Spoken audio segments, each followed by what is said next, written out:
I'm Captain Chuck Dyer, the co-coordinator of your negotiation support team. And today I'm joined by Captain Scott Stratton, your MEC chairman. Hello, Scott. Chuck, how are you? Doing well. Scott, a few weeks ago we attended a meeting in Washington with members of the National Mediation Board as well as the mediator that's been assigned to our case.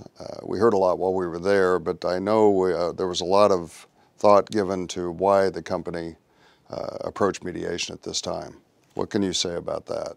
Well, Chuck, there's a lot of reasons that a company or a union would seek help from the National Mediation Board. They have a lot of experience and they've been able to close deals in the past with that experience. What's unique to this case is I think there's two things. One, we've seen what would fall into a delay category in many of the actions of the company, from PBS and throughout the negotiating process. There is a delay aspect to a filing with the National Mediation Board that fits into that category, unfortunately.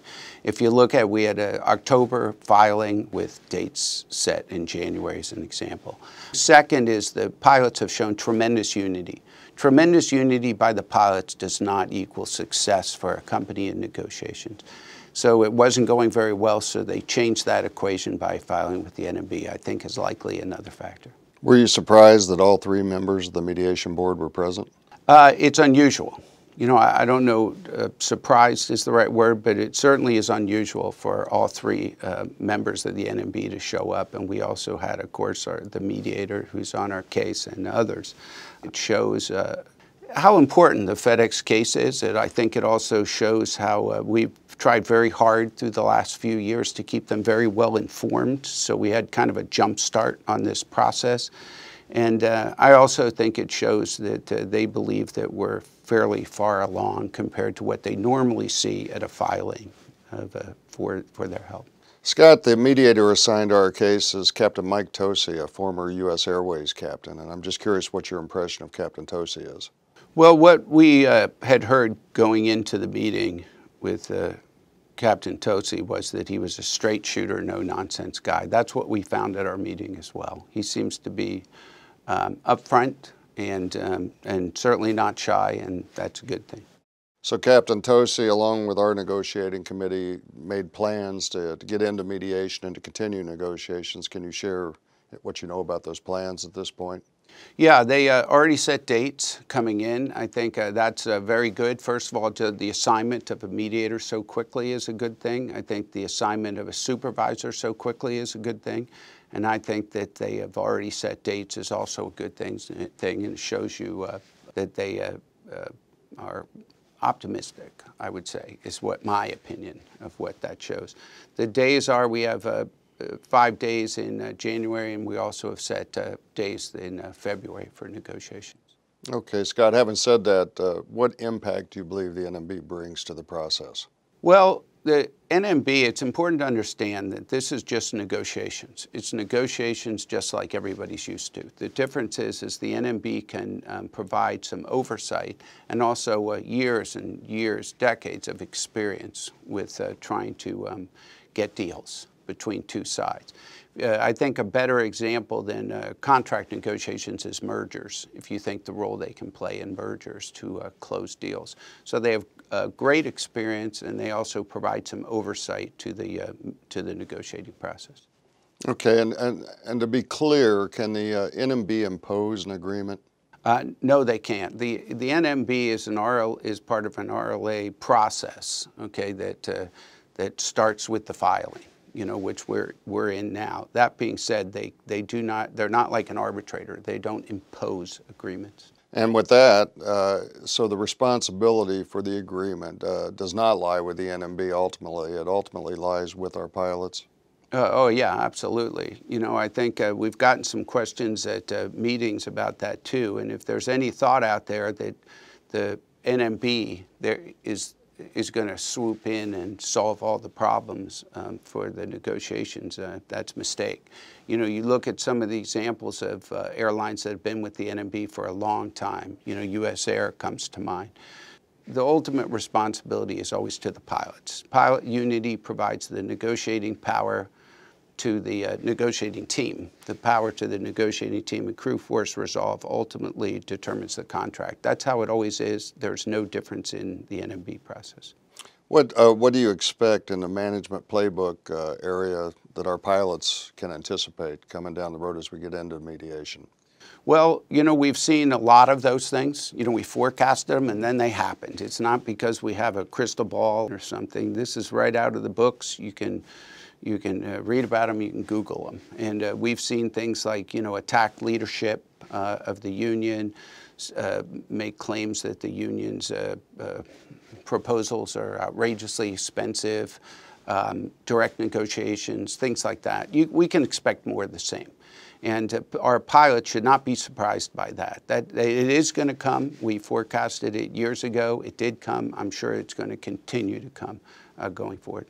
You know, we're hopeful that this signifies some kind of change in the process that'll get us closer to resolution in the short term, vice the long term. But if that's not the case, and if this goes long, what can our pilots expect?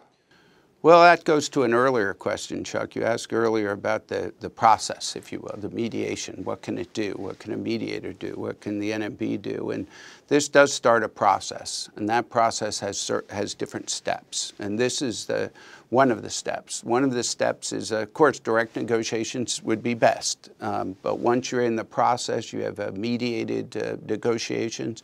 And if that fails, then there's other steps that are part of the RLA process that will follow. Do you expect the mediation's going to be successful? I think that's what guys ultimately want to know. Well, yeah, listen, we didn't pick the mediation process. You know, the company did.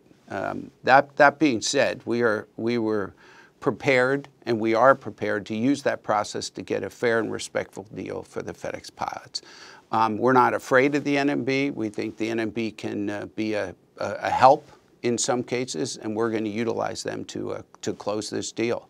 That being said, there's two sides to every negotiation, and you know, ultimately we can control our side and we can control the table to a degree through the unity of the pilots, but it takes two sides to negotiate. We've been through a very lengthy process already, and I'm just curious what advice you can offer our members at this point.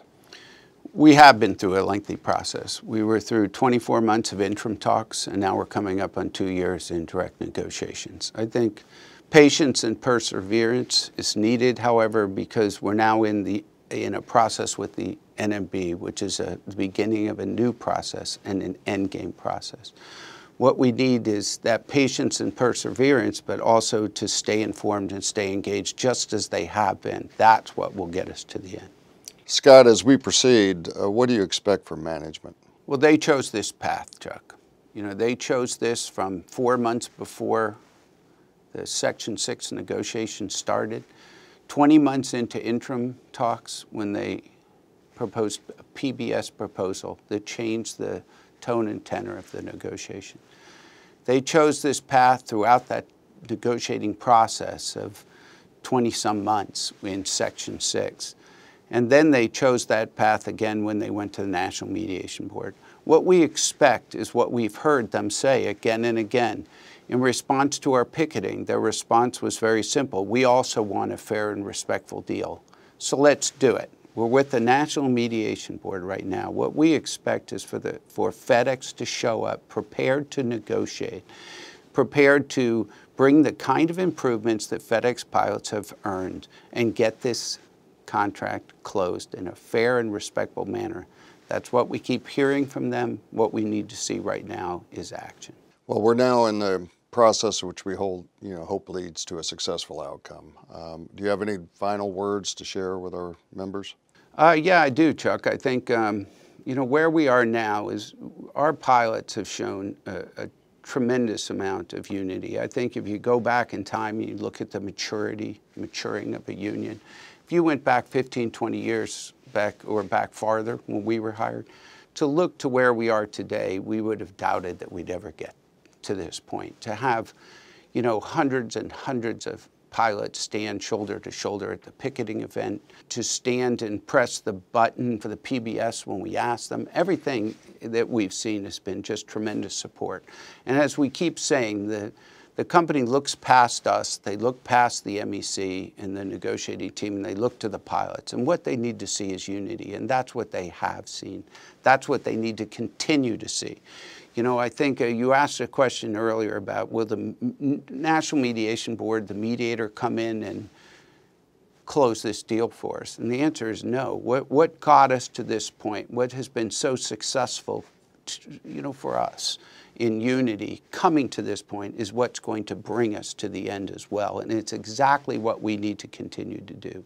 Stay informed, stay engaged, stay united, ignore rumors, seek facts, and always understand that there's two teams in contract negotiations, and the Alpha team's going to continue to fight for a fair and respectful contract. Well, thanks, Scott. I appreciate the time today and answering the questions. I know everybody else does. To all you out there, I appreciate you taking the time out of your busy schedules to view this video. And I just want to remind you one more time, stay informed, stay engaged.